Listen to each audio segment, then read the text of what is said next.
2020년 9월 18일 금요일 아침입니다. 오늘 묵상할 말씀은 창세기 39장 11절부터 18절까지 말씀이 되겠습니다. 11절과 12절 말씀부터 읽겠습니다. 그러할 때 요셉이 그의 일을 하러 그 집에 들어갔더니 그 집 사람들은 하나도 거기에 없었더라. 그 여인이 그의 옷을 잡고 이르되 나와 동침하자. 그러나 요셉이 자기의 옷을 그 여인의 손에 버려두고 밖으로 나가매. 자, 요셉이 여인의 유혹을 단호하게 거절함에도 불구하고 끊임없이 이 보디발의 아내가 유혹을 합니다. 그래서 요셉의 또 옷을 붙잡고 유혹을 하는 그런 장면이죠. 당신의 옷이 이렇게 길잖아요. 소매도 길고. 그래서 아마 붙잡기가 쉬웠을 것으로 생각할 수가 있죠. 그 옷을 잡았다는 말은 결사적으로 이 요셉을 유혹하려고 하는 이 모습은 마치 베드로전서 5장에 나오는 이 순결한 성도의 영혼을 사냥하기 위해서 우는 사자처럼 달려오는 그런 사단의 모습과 그것이 마치 떠올려지는 지금 그런 장면입니다. 이런 여주인의 행동에 요셉은 아마 정말 깜짝 놀랐을 거예요. 그러니까 옷을 버려두고 도망칩니다. 위기를 모면하기 위해서 한 행동이겠죠. 여기서 도망하다라는 단어의 의미는 전쟁에서 패한 사람이 도망친 죽음을 피하기 위해서 그런 도망하는 그런 모습이에요. 그런 의미예요. 혼신의 힘을 다해서 여주인의 유혹으로부터 도망함으로써 자신의 정결함을 지키려 하는 그런 모습이죠. 이 정도로 요셉은 하나님의 은혜로 거룩하게 살았다 하는 것을 볼 수가 있어요. 어떤 사람은 농담삼아 이 장면에서 지금 이렇게 끈질기게 이 여주인이 유혹하는 것을 보고 요셉이 정말 얼굴이 수려했나 보다. 여주인은 그렇지 못했을 거다. 이렇게 또 농담하는 사람도 있지만 지금 그 문제가 아니죠. 하나님의 정결함을 지키기 위해서 요셉이 결사적으로 도망치는 그런 모습입니다. 안주인도 주인이지 않습니까? 이런 요셉의 여주인의 행동에 대해서 요셉의 처지에서 이 유혹에 대항할 수 있는 유일한 방법은 도망치는 것밖에 없는 거예요. 우리도 마찬가지입니다. 여러분. 성도가 유혹 앞에서 도망할 때와 싸워야 할 때를 분별하는 지혜가 있어야 돼요. 우리가 싸울 수 있는 게 그리 많지 않습니다. 신자들은 죄의 유혹과 지속적으로 싸우는 삶을 살아간다고 볼 수 있어요. 보디발의 아내처럼 보세요. 날마다 끈질기게 때때로 거부하기 힘들 정도로 강하게 요셉을 미혹하잖아요. 그것을 뿌리치고 거절한 요셉의 자세는 대단한 거예요. 굉장히 귀한 모범이 되는 그런 모습이죠.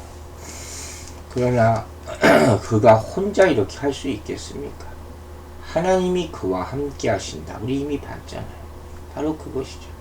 그를 보호하시고 형통케 하신다는 약속 가운데 이 저항이 있는 겁니다. 요셉은 하나님의 은혜를 맛본 자입니다.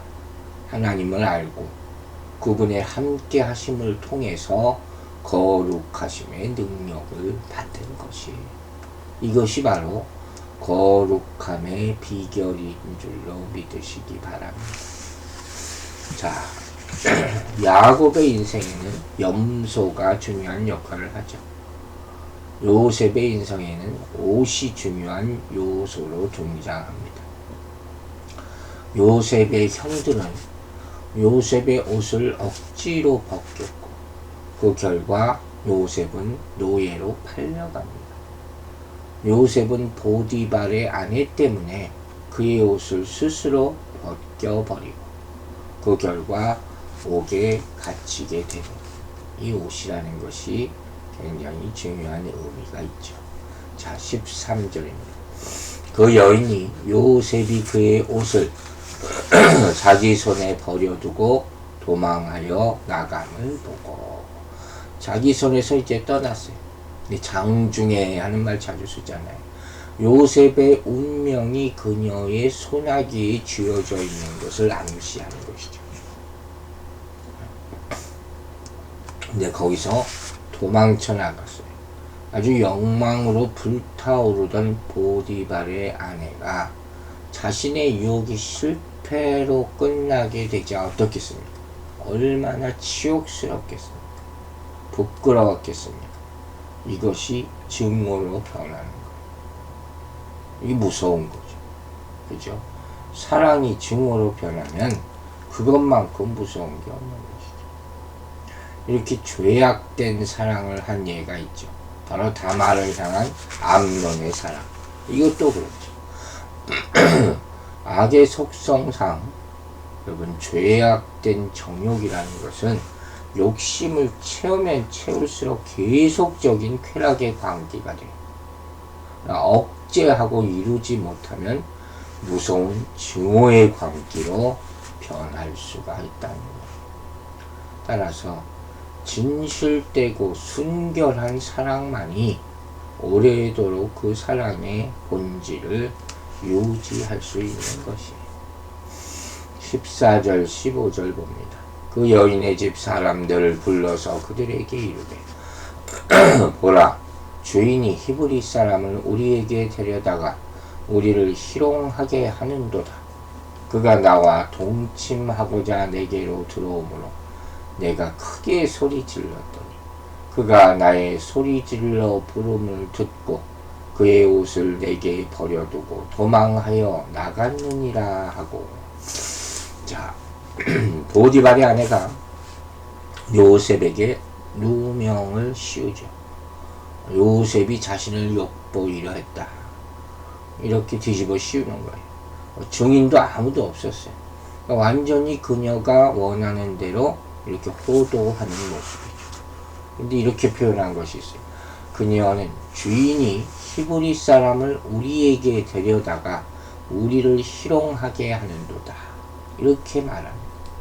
자신과 집사람을 이때는 갑자기 동일선상에 놓고 그들은 완전히 요셉은 따로 떼어놓고 그래서 동정을 얻으려는 것이죠.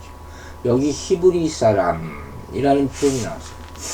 이방 사람들이 분리할 때 유대 사람들을 멸시할 때 하는 표현입니다. 요셉에 대한 적개심을 나타내는 그런 표현이에요.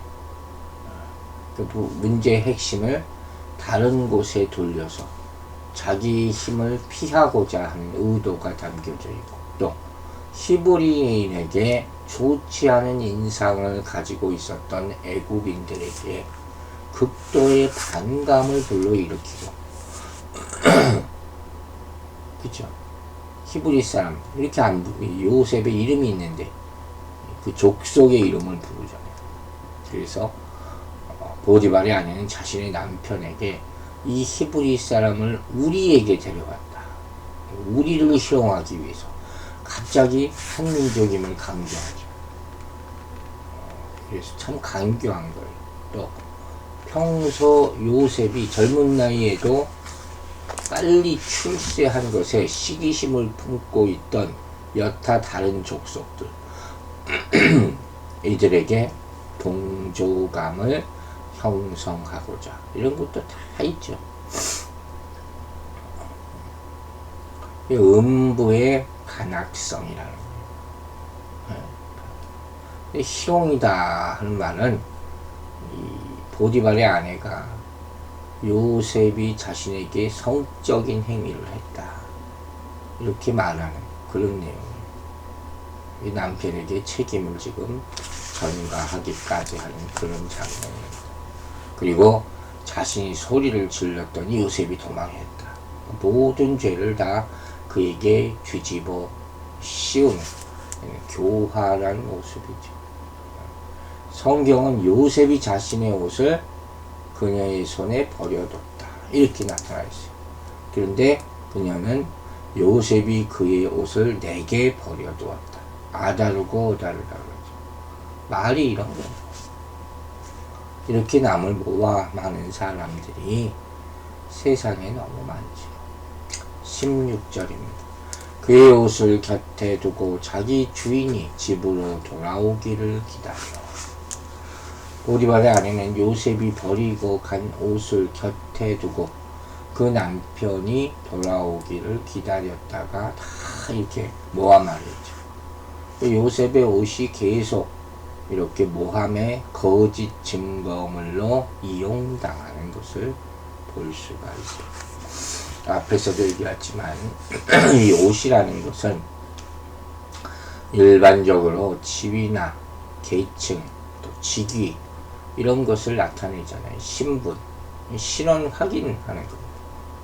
요셉의 형들이 그의 겉옷을 취하여 야곱에게 보여준 것과 유사하게 보디발도 요셉의 겉옷을 보고 요셉인 것을 확인하는 거예요. 보디발의 아내가 요셉의 옷을 벗기는 행위는 요셉의 권세를 벗기는 것과 같은 의미라는 거죠. 그러나 결국 요셉이 다시 하나님의 인도하심으로 존귀의 옷을 입게 된다는 것을 나중에 우리는 보게 되는 것입니다. 17, 18절입니다. 이 말로 그에게 말하여 이르되 당신이 우리에게 데려온 히브리 종이 나를 희롱하려고 내게로 들어왔으며 똑같은 말을 또 하네. 내가 소리질러 불렀더니 그가 그의 옷을 내게 버려두고 밖으로 도망하여 나갔나이다. 남편을 속이는 거죠. 요셉의 누명을 씌우면서 남편에게도 책임을 전가하는 그런 교활한 모습이에요. 분위기를 이렇게 몰아가는 거예요. 또 앞서 얘기했듯이 히브리 종이라는 말을 씀으로써 요셉이 종 주제에 얼마나 주제넘는 행동을 했는지 그것을 강조해서 모든 죄를 요셉에게 씌우는, 자기 잘못을 철저히 숨기고 위장하는 교활함을 보이고 있는 것입니다. 모든 분노를 다 요셉에게 쏟아 붓는 것이죠. 이렇게 자기 뜻대로 되지 않을 때 그 대상을 악한 것으로 만들어버리는 인간의 사악함, 이런 것을 볼 수 있죠. 참 가슴 아프네요. 여러분 보세요. 이렇게 하나님께 앞에서 죄를 범하지 않으려는 노력 때문에 요셉은 고난을 당하게 됩니다. 그러나 이것도 다 하나님의 섭리 가운데 있는 것이.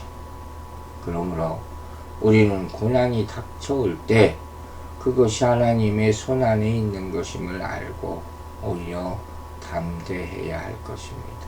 낙심하지 말고 하나님의 더 큰 은혜를 기다리는 여러분들과 저가 되기를 주의 이름으로 축원합니다.